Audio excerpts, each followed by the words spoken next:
এই সরকারের আমলে আইন শৃঙ্খলার অবনতি সারা বাংলাদেশে আমাদের প্রিয় নেতা আপনাদের আপনাদের পিছনে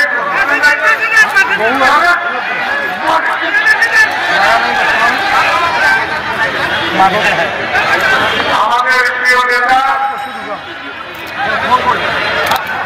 তারেক রহমান কর্তৃক নির্দেশিত আজকের 64 জেলা আগামীকাল 26 তারিখে জনসভা শেষ হবে। আজকের ঐতিহ্যবাহী নীলফামারীর আমার পরম শ্রদ্ধেয় সভাপতি উপস্থিত সম্মানিত নেতৃবৃন্দ, তোমার জিল্লা নীলফামারী জল ঢাকা ও 2টা পৌরসভা থেকে সকল পর্যায়ের আগত 16 বছরের যারা নিপীড়িত নির্যাতিত হয়েছেন, আজকের এই মুক্ত আকাশে শহীদ মিনার পাদদেশে উপস্থিত হয়েছেন। আমি বিনয়ের সহিত অনুরোধ জানাবো, অনেক মিছিল আমি দেখেছি ভিতরে ঢুকেছে, দয়া করে আমি কয়েকটি কথা বলবো। আমার নেতা তারেক রহমান যাহা যাহা বলেছে সে বিষয়গুলো আজকের যিনি সরকার প্রধান doctor Yunus Mahmud, doctor professor Yunus, তার উদ্দেশ্যে সবচেয়ে ঢাকা থেকে দূরত্ব এলাকা নীলফামারী এই জনতার থেকে ইন্টেরিয়াম গভর্নমেন্টকে কিছু বাণী আমি আজকে শোনা দিচ্ছি। আপনারা শুনবেন তো? একটু কষ্ট হচ্ছে, তাই না? 18 বছর যারা কষ্ট করেছেন, যারা হাঁটু পানিতে দাঁড়িয়ে রাত যাপন করেছেন, যারা কবরস্থানে ঘুমিয়ে পুলিশের অত্যাচার থেকে বেঁচেছেন, যারা এই জজকোর্ট ম্যাজিস্ট্রেট কোর্টে 16 বছর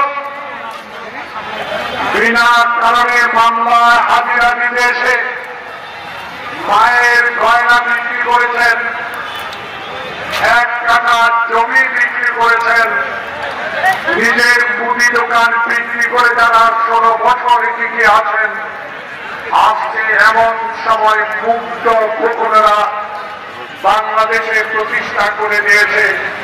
সেই কথাগুলো বলার জন্য আজকে আমি দূর দূরান্ত থেকে, আমার বাড়ি নোয়াখালী সেনবাগে, এখান থেকে প্রায় 600 কিলোমিটার দূরে, 18 বছর আগে এই কোর্টে আমিও হাজিরা দিয়েছি। আমার উকিল সাহেবেরা বসা আছে, মিথ্যা মামলায় আমাকে এখানে আসতে হয়েছিল। প্রিয় নীলফামারীর ভাইয়েরা, যারা মিছিল নিয়ে আসছেন ওখানে দাঁড়িয়ে যান, এদিকে জায়গা নাই, ছায়া আছে, ওখানে দাঁড়িয়ে যান। যারা সভাপতি, আমি যারা কথা আপনার মাধ্যমে দয়া করে নীলফামারীর মানুষের এই বার্তাটুকু আপনাদের মাধ্যমে বাংলাদেশের বিএনপির সমর্থিত সরকার প্রফেসর ডক্টর মোহাম্মদ ইউনূস সরকারের কাছে পৌঁছিয়ে দেবেন। এই বন্ধুরা, আমার 72 বছর বয়সে আমি স্বাধীনতা যুদ্ধে অংশগ্রহণ করেছিলাম, যার কণ্ঠে 1971 সালে রেডিও থেকে যার কণ্ঠ শুনেছিলাম, সেদিন বাংলাদেশে দল বেশি ছিল না, আজকের জাতীয়তাবাদী শক্তির দলও ছিল না। ইকবাল হল থেকে রাতে রেডিওতে শুনেছি বাংলাদেশের স্বাধীনতা ঘোষণা করেছেন মেজর জিয়া। মেজর জিয়া, সেই জিয়ার দলের আমি একজন ঘনিষ্ঠ কর্মী। আমার ডানে বামে হাজারো আমার বহু অত্যাচারী লোক জেল খাটা লোক আছেন প্রিয় ভাইরা। আমি তাই আজ থেকে 2 দিন আগে আমার নোয়াখালী সেনবাগে আমি 21শে ফেব্রুয়ারি শহীদ মিনারে ফুল দিতে গিয়েছিলাম অনেক বছর পর। আমি তখন একটা স্লোগান শুনেছি, জাগো বাহে তিস্তা বাঁচাও। আজকে সেই দেশের মানুষ আপনারা, আমি একটা উল্টা স্লোগান দিতে চাই, তিস্তা তো বাঁচবে, জাগো নীলফামারীর লোক, হাসিনাকে ধরে আনতে হবে। বিরোধ সরকার হাসিনার অত্যাচার আমরা ভুলে নাই। যুবদল ছাত্র দলের চোখ উঠে ফেলেছে, হাত কেটে দিয়েছে। আমার মা খালেদা জিয়াকে বিনা কারণে 5 বছর জেলে রেখেছে। আমি কি ভুলিতে পারি? পারেন বলেছে। তাই ষড়যন্ত্র আবার বিএনপির বিরুদ্ধে। নীলফামারীর ভাইরা শক্তভাবে যে দল আপনারা ধরে নিয়েছেন, ধরে রেখেছেন, সেই দলের কর্মীদেরকে আমি সাহস দিয়ে বলতে পারি, আল্লাহ রসুল ছাড়া পৃথিবীতে কোন শক্তি নাই। আর খালেদা জিয়া, শহীদ জিয়া, তারিক জিয়ার দলকে আর ডুবাইতে পারে না। কারণ দেখে যাও, দুপুর 12:30 নীলফামারীর এই শহীদ মিনারে হাজার হাজার মানুষ রৌদ্রতা উপেক্ষা করে বসে আছে। একটি কারণ, আমার নেতা তারেক রহমান বলেছে, বাংলাদেশে হাসিনার মৃত ব্যক্তির ভোট আর চাই না। দিনের ভোট দিতে চাই, রাতে চাই না। আইনের ভোট আর চাই না। তিনি হারুনের অত্যাচার আর চাই না। অতীতের এই নীলফামারীর এমপি বিনা কারণে মামলা জেল কাটতে আর চাই না। আমার নেতা তারেক রহমান এই সরকারকে স্পষ্ট করে বলে দিয়েছে, শুধু জুলাই আগস্টের বিপ্লব নয়, 16 বছর আমার সামনে বসা এই নীলফামারীর লোকরা রাস্তায় থেকে আন্দোলন করে স্বৈরাচারী শেখ হাসিনার বিরুদ্ধে আমরা মিছিল করেছি, আমরা হরতাল করেছি, আমরা অবরোধ করেছি। তারই সফলতায় জুলাই আগস্টের ছাত্র বৈষম্যের বিপ্লব। এখন নাকি কেউ বলতে চায়, এখন নাকি আমরা আওয়াজ শুনতে পাই, সংসদ নির্বাচনের আগে স্থানীয় সরকারি নির্বাচন। আপনারা মানেন আগে কি হবে? আগে সংসদ নির্বাচন হবে। জেলখানা থেকে নীলফামারী যুবদল ছাত্রদল, জেলখানা থেকে খালেদা জিয়া আন্দোলন করেছে বিএনপি তারেক রহমান। তারা বিএনপিকে খেলা মনে করেন।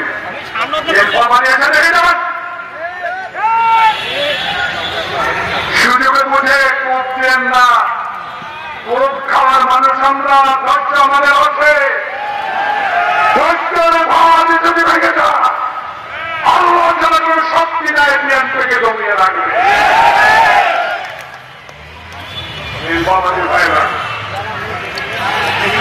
যারা একদিন এই আওয়ামী লীগকে সহায়তা করেছে, আওয়ামী লীগের সাথে লং ড্রাইভে দিয়েছে, আওয়ামী লীগ সাথে আঘাত করে বিএনপিকে ডুবিয়ে দেওয়ার ব্যবস্থা করেছিল, তাদের উদ্দেশ্যে বলতে চাই, আওয়ামী লীগকে পুনর্জীবিত করেছিলেন আপনারা একবার, বিনিময়ে পেয়েছেন কয়েকজনকে ফাঁসি দিয়ে মেরে ফেলেছে, তাই না? জাতীয়বাদী ক্যান্টনমেন্টের সামনে অসুখ, লড়তে পারে না, চড়তে পারে না, পুরা সেখানে হিন্দুস্তানের 100 ভাষা আমাকে জায়গায় তুলল, বলল 2014 সালে শেখ হাসিনার অবৈধ নির্বাচনে আসা তোমাকে যেতে হবে। সেদিন সেই হাসিনাকে মর্যাদা দিয়েছে আসামের জাতীয় পার্টি, সেই জাতীয় পার্টি এখন বিলীনের পথে। আমি জাতীয় পার্টির বিরুদ্ধে কোন কথা বলতে চাই না, শুধু মনে করিয়ে দিতে চাই বর্তমান সভাপতি সম্পাদক মহোদয়কে যদি 2018-24 সালে সামান্যটুকু বেইমানি না করতেন, হাসিনার পাপের ক্ষমতা ছিল না, বিএনপিকে বাদ দিয়ে গেছিল। তাই আমার নেতা 10,000 কিলোমিটার দূর থেকে চিৎকার দিয়ে বলেছে, ওই চট্টগ্রামের মির্জাপুর জেনারেল কিনা এমপি হয়েছে জেনারেল ইব্রাহিম আন্দোলন সংগ্রামে তুমি ছিলা, খবরদার 24 সালের হাসিনাকে নির্বাচন তুমি দেও না। বেশি দিন না, বেইমানি করে গিয়েছিলাম কেউকে, এখন কোথায় পলাতক। তাই আমার এই 10,000 মাইল দূর থেকে যে সংগঠনকে শক্তিশালী করে তুলে তীরে তীরে আজ পর্যন্ত নিয়ে এসেছে, আজকে 25শে ফেব্রুয়ারি পর্যন্ত আরো অপেক্ষা করব, কিন্তু সংসদ নির্বাচনের আগে স্থানীয় সরকার নির্বাচন করার কোন পরিকল্পনা করতে পারবেন না। কারণ 71-এর যোদ্ধা হলাম আমি, 71-এর স্বাধীনতার ঘোষণা হলাম আমি নেতা শহীদ জিয়া। একসাথে বিরোধী আন্দোলনের আদর্শের নেত্রী আমার নেত্রী খালেদা জিয়া। ভয় কিসে? হ্যাঁ, ভয় ছিলাম হাসিনা ফ্যাসিস্টের জন্য ভয় ছিলাম। হাত কেটে দিয়েছে, আমি যদি জামা খুলে দেখাতে পারতাম কে হয় না। এই হারুন আমার উপর সংসদে ভবনে যে অত্যাচার করেছে, এখনো একদিকে কিনায় একটা পরাজয় ওদের তাপ লাগছে। 16 বছর হারুনের রক্তচক্ষু হাসিনার রক্তচক্ষু উপেক্ষা করে বাংলার মানুষের গণতন্ত্রের অধিকার প্রতিষ্ঠার জন্য আপনাদের 500 মাইল দূর থেকে আপনাদের কাছে আসছি একটি কারণে, আমার নেত্রী খালেদা জিয়া, আমার নেতা তারেক রহমান, আমার শহীদ জিয়ার আদর্শকে বাস্তবায়ন করতে হবে। সরকারে জীবনে শেষ মুহূর্ত পর্যন্ত লড়াই করে যাবে। এই লড়াই শিখিয়েছে আমাদের নেত্রী খালেদা জিয়া। এই লড়াইয়ে কোনদিন পরাজয় বিএনপি হয়। পরাজিত হয়েছি পুলিশের কাছে, পরাজিত হয়েছি বিরোধীদের কাছে। নীতিগতভাবে আমার দল পরাজিত হয় না। যদি মুখের সাহস থাকত, সেদিন যদি 2014 সালে আমাদের কথা মানতি শেখ হাসিনা, যদি সুষ্ঠু নির্বাচন তত্ত্বাবধানে রজনী দিয়ে দিতাম, তাহলে আজকে তোমাকে বুদ্ধির দুটির নিচে আশ্রয় দিতে হতো না। আরে ধরে আনবো, ধরে আনবো। শামীম ওসমান খেলতে তো আসলাম, ফুটবল আছে, তুই কোথায়? কারুয়া গাদার খেলতে আসছি, নির্বাচন দেওয়ার মুখে কত সাহস আছে, তোর মুখে কত সাহস আছে, খেলবো। তখন তো খেলার কথা বলছিস, এসপি, ওসি, ডিসি, এসপি এদেরকে দিয়ে খেলতে বলছিস। তখন যদি ডিসি, এসপি না থাকতো খেলাটা তখনই শিখাই।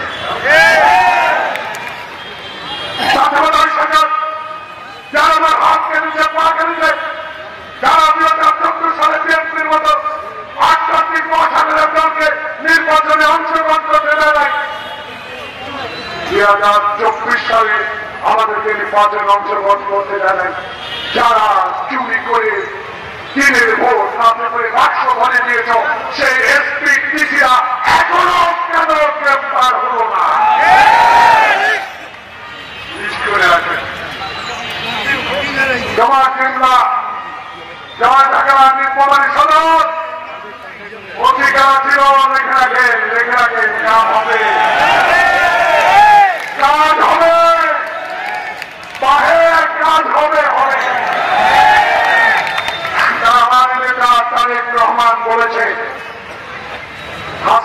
কথার উত্তর দিয়েছিল। হাসিনা বলেছে গণভবনে, এমপি অধিপতি, এই নেতা টাকা বানাতে পারছি, এই নেতা বাড়িতে ঘুমাইতে পারছি, আমার কেন? এখন যদি তা বাহানা করো, এখন যদি ওকে অস্ত্র দিলে অস্ত্র দিয়ে যদি বিএনপি নামার তাহলে পালাবার পথ মানে সেদিন বলেছে যদি তারেক রহমান বাংলাদেশের প্রধানমন্ত্রী হয় এই আওয়ামী লীগ নেতারা একজন বাঁচবে না।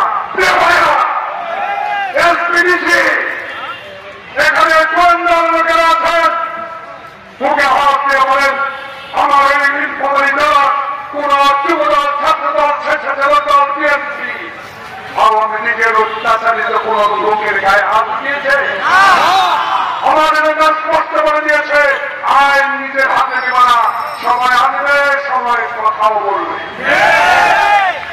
Hasina Delhi security double security আর রাজ্যের চুরি করে ইউটিউবে ছাড়ে বা আমি চুজ করে চলে আসবো।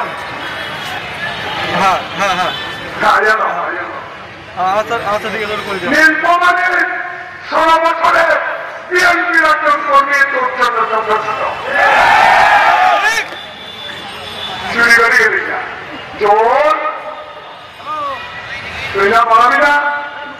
তোর না ডাক্তার হাসান মাহমুদ আছে, তোর না বেনজির আছে, তোর না হারুন আছে, তোর না বিপ্লব আছে, তোর না মেহাদি আছে, তোর না বাংলাদেশে তোর বাপের সম্পদ আছে, তুই পালালি না।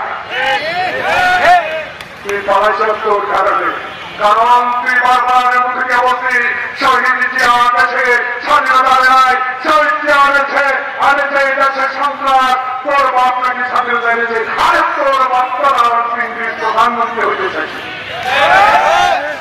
যদি 71 সালে 75 সালে তোর বাপ মরেছে একটি মাত্র কারণে অহংকার, তার বাবার মুরাল, তার বাবার ছবি টাকা, তার বাবার ছবি যেখানে সেখানে লাগে কি হবে?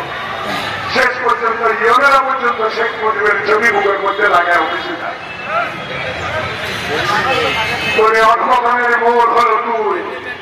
তোর বাপ যদি শোনেন 1975 সালে নিয়ে 1000টি কারাগারে তোর বাবার মুখে গিয়ে সভা পেয়েছিল, 1 মিনিটে গণতন্ত্র হত্যা করে বাক্সা লাগান করে বাংলাদেশের স্বাধীনতা নিষিদ্ধ করে সংবাদপত্র বন্ধ করে দিয়ে 4টি সংবাদপত্র হয়ে গেছ। তোমার আমলের রুই সাগরকে কুপিয়ে কুপিয়ে তা বাচ্চার সামনে হত্যা করা হলো। রুই সাগরের বিচার হয়েছে? আল্লাহ চোখ বড় বড় চোখ আল্লাহ বিএনপির আমরা থাকি যখন গ্রেফতার করে তখন তার মা চোখের পানি বেড়ে বলে আল্লাহ তুই দেখিস।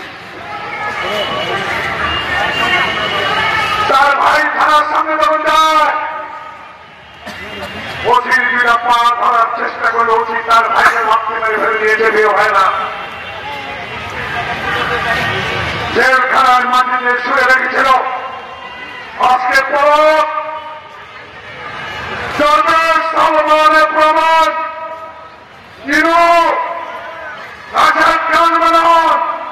কোথায় কেমন লাগে, কেমন লাগে জেলখানা? একবার তাকিয়ে দেখো আমার এই সন্তানরা কিভাবে জেলে বছরকে বছর কাটিয়েছে। এখন কেন বিচার চাওয়া? বিচার হবে, ট্রাইব্যুনালে হবে। হাসিনা তুমি যত শক্তমান মহিলায় হও না কেন, যতই তোর বন্ধু হোক মোদী, বাংলাদেশে তোকে আসতে হবে, বিচারের আওতায় তোকে যেতেই হবে। আজ হোক কাল হোক তোমাকে আসতে হবে। কথা কথা বলে জমিয়ে খবর ভালো। আমি সংসদে 5 বার ছিলাম, কেউ হয় না, আমার কোন গুণ নয়। আমাদের নমিনেশন দিয়েছে পর পর একবার হয় না। আমার কোনো মন ছিল না, মন ছিল শহীদ জিয়ার ধানের শীষ। আমার কোনো মন ছিল না, মন ছিল দেশনেত্রী বেগম খালেদা জিয়ার আপসহীন নেতৃত্ব। এখন ওই 72 বছর বয়সে বেঁচে আছি। আমার নেতা তারেক রহমানকে একবার মৃত ব্যক্তির ভোট নয়, গুন্ডার ভোট নয়, আমার ভোট আমি দিয়ে তারেক রহমানকে একবার বাংলাদেশে সরকার গঠন করার জন্য আল্লাহ পাকের কাছে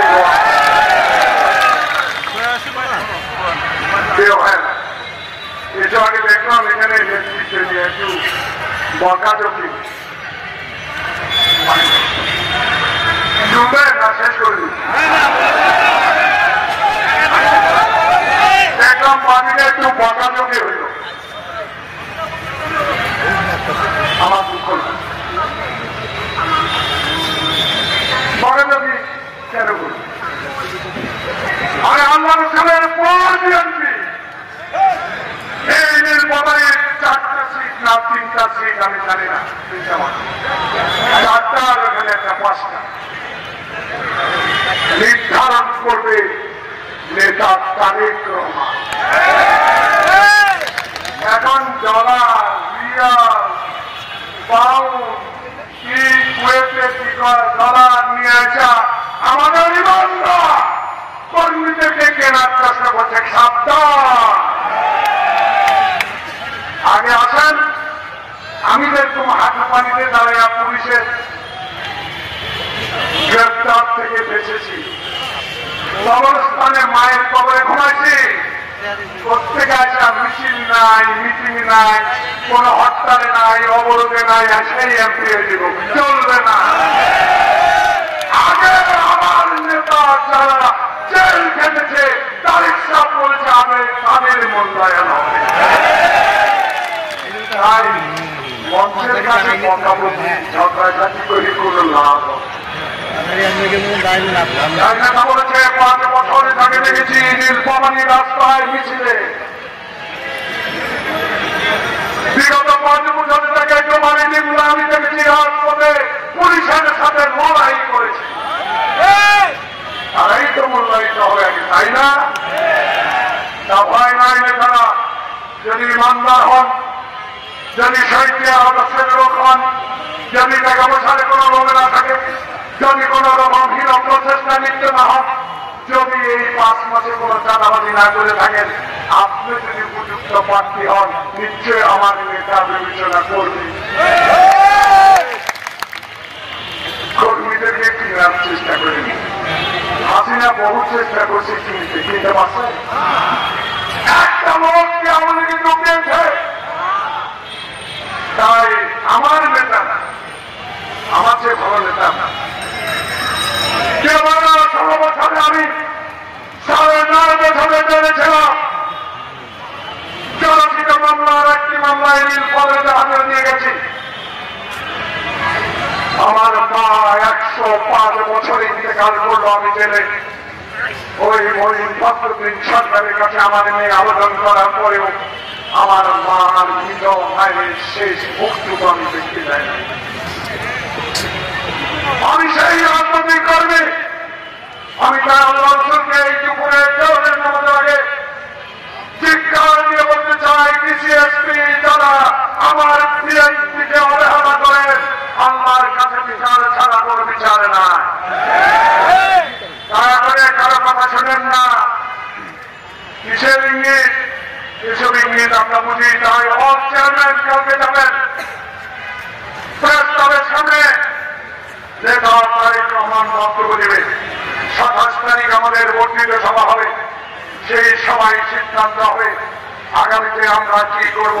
তাই আজকে এই 25 তারিখ ফেব্রুয়ারি মাসে যেদিন জাপ্পার বরকত রক্ত দিয়ে বাংলাদেশে আমাদের বাংলা ভাষাকে প্রতিষ্ঠা করেছিল, সেই বাংলা ভাষা যারা 71-এর স্বাধীনতা বিরোধী করে আজকে আবার আস্ফলন দেখাচ্ছেন কার সাথে?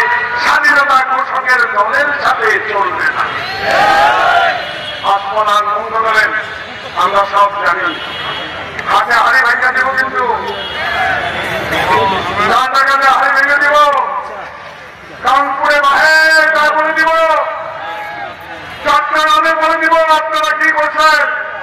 দয়া করে আমার নেতা তারেক রহমানকে নিয়ে কোন বিরত আমরা সোজা পথের লোক, সোজা কথা বলতে চাই। সেই সোজা কথাগুলো একটা জাহাঙ্গীর সাহেব স্বরাষ্ট্র উপদেষ্টা ৫৪ বছরে দেখলাম রাজনীতিটার সময় সংবাদ সম্মেলন করে, অনেকদিন পর দেখলাম ঢাকা বিশ্ববিদ্যালয়ে গভীর রাতে মিছিল। তবে জাহাঙ্গীর সাহেব আপনাদের যেকোনো সময় পদত্যাগ করতে পারেন, এটা কোনো বিষয় না। পদত্যাগ করলেই যদি বড় শয়তান ধরতে পারেন, ধরেন না কেন। সবচেয়ে বড় শয়তান বাংলাদেশে এখন কারা যারা সচিবালয়ে আগুন লাগাইছে, মনে আছে? সবচেয়ে বড় শয়তান এখন কারা? ফেসবুক, ইউটিউব, এটাতে নামে লেখে আমার ব্যক্তি আছে। কেউ হাসিনা বলেছিল পদ্মা সেতুর উপর দেওয়া জমি খালেদা জিয়া জমি দাও, টুস করে বলে দিব। ডক্টর ইউনূসকে বলেছে টুস করে বলে দিব। এখন তুই টুস করি না, কোথায় গেলি? হিন্দুস্তান। আর তার ভেতরে দিবি সেই বাংলাদেশের প্রধান উপদেষ্টা ডক্টর ইউনূস। আমরা আপনাকে সম্মান, আপনার প্রতি অভিযোগ, আস্থা আছে।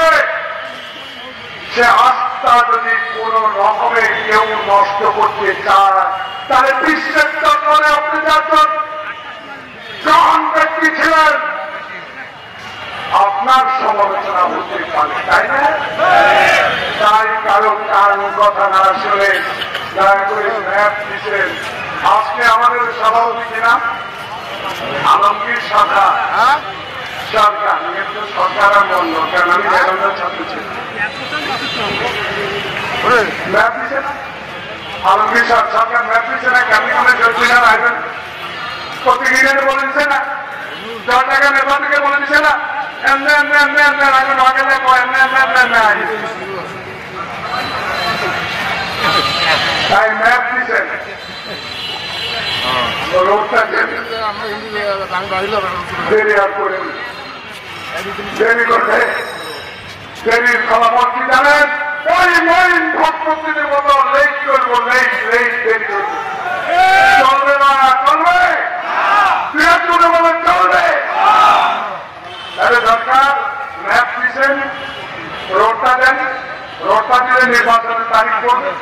আমরা ভাইয়েরা ভাইয়েরা বোনেরা 1971 সালে শাহাবুদ্দিন যখন একটি হাফ প্যান্ট পরা চড়ি টানিয়ে বাংলাদেশে তখন খালেদা জিয়াকে প্রধানমন্ত্রী করেছিল, এইভাবে একটা নির্বাচন হবে। সেই নির্বাচনে তারেক রহমান সরকার গঠন করবে। আমরা কি চাই? শহীদ মিনারে কি চাই? আগে কি সংসদ না স্থানীয়? সংসদে নির্বাচনেই সঠিকভাবে মূল্যায়িত হবে সংস্কার। আমরা কোনটা করবো কোনটা করবো না জনপ্রতিনিধিরাই ঠিক করবে। আপনাদের বাড়ির কাছে আমাদের নেতা মির্জা ফখরুল ইসলাম আলম ভালো কথা করে তার বাবার বিরুদ্ধে কথা বর্ষিয়াবাদ জননেতা, শিক্ষা সবচেয়ে বড় এমন একটি গ্রহণযোগ্য মহাসচিব, তার সমালোচনা করেন কি সাহস বুকে। তাই উনি বলে দিয়েছে সংস্কার গ্রামের মানুষ বুঝে না, মানুষ বুঝে আগামী উন্নতে সাইড ডাল ফুল পেঁয়াজ বেগুন কেমনি দিন মানুষ বুঝে। আমি দরজা খেলে কেমনি ঘুমাবো, আমি যেন জল ঢাকা থেকে নীলফামারী সদরের মামলার হাজিরা দিতে আসি, আমি যেন রাস্তায় বিলম্বিত না করি। তাই জনগণের পাল্স বোঝার চেষ্টা করেন প্রফেসর মোহাম্মদ ইউনূস। বিএনপির পাল্স 16 বছরের টেস্ট হয়ে গেছে, এখন পাল্স কথা, তো যারা আগাম কথা বলে, যারা গ্রহণযোগ্য কোনো কথা বলে না, তাদেরকে নিয়ে বসেন যাতে আমি শেষ করে যাব। আপনি বলেছেন আপনি যখন একা থাকেন আপনি সাহস পান না, আপনি যখন সদস্যদেরকে একসাথে দেখেন আপনার সাহস বানিয়ে দেয়। আমরাও কথা দিয়ে গেলাম বিএনপির হাজারো নেতা কর্মী এই নীলফামারীর শহীদ মিনার থেকে আমরা আপনার সকল গণতান্ত্রিক কাজের জন্য জীবন দিব, তবু আপনার থেকে সমর্থন উঠে দিব না। আমাদের কথা একটু বিবেচনা করেন।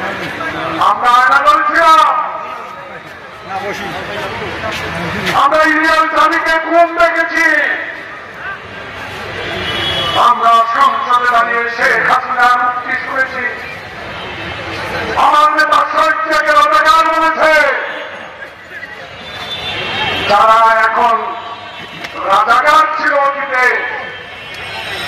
দয়া করে তাদের কথা না শুনে 95% লোক বাংলাদেশে যা চায় তাই আপনাকে করতে হবে। যে ভাইরা দোয়া করবেন, আমার বেঁচে থাকলে দেখা হবে। আমার মনে পড়ে পথে আমার বন্ধু একসাথে জেলেছিলাম, অনেককে আজকে হারিয়েছি, অনেক নেতাকে হারিয়েছি, শেষ গতকাল রাত ভোরবেলা হারিয়েছি আব্দুল্লাহ রহমানকে। আজকে আবার তার জানাতে হবে আমি দুর্ভাগা, কিন্তু সবার তোমার সবচেয়ে সততার উচ্চমান পরিস্থিতি যার নীলফামারী লোকদের সঙ্গে আমি আজকে আমাদের আগে কথা বলতে পেরেছি, এটাই আমাদের সৌভাগ্য। তাই আব্দুল্লাহ রহমানকে আল্লাহ নসিব করো। ওই সংসদ ভবনের উত্তর বাজায় আমার নেতা শহীদ জিয়া শুয়ে আছেন। আমার এই নীলফামারী জৌরের নামার রাত থেকে তোমার কাছে আমরা দোয়া চাই, হাজারো মানুষ আল্লাহ পাক শহীদ জিয়াকে বেশ নসিব করে দেয়। 10,000 কিলোমিটার দূরে আমার মা যেই নেত্রী হেঁটে চলতেন, যেই নেত্রীকে হাসিনা জেলে দিয়ে 5 বছরে ইনজেকশন দিয়ে মানুষ বলে তাকে অচল করে দিয়েছে। আল্লাহ পাক লন্ডনে আছে, তাকে তুমি সুস্থ করে তার ছেলে সাথে নিয়ে বীরের মতো তারেক রহমান যেন এই বাংলাদেশে আসতে পারে আল্লাহর কাছে দোয়া করে সবাই দোয়া করবেন। আল্লাহ পাক আপনাদের ভালো লাগুক। শেষ একটি কথা বলে বিদায় নেব, দোয়া করবেন এইটুকু তারেক রহমান বাংলাদেশে আসবে এবং বাংলাদেশের গণতন্ত্র ফিরিয়ে দেবে, মানুষকে শান্তিতে ঘুমাতে দেবে। আমি স্লোগান করবো, এমন স্লোগান করবেন যে স্লোগানটা যেন ওই ঢাকার রাজধানীতে প্রফেসর ডক্টর মোহাম্মদ ইউনূস সরকার উপদেষ্টাদের কানে পৌঁছান। এই লক্ষ্য আছে, আছে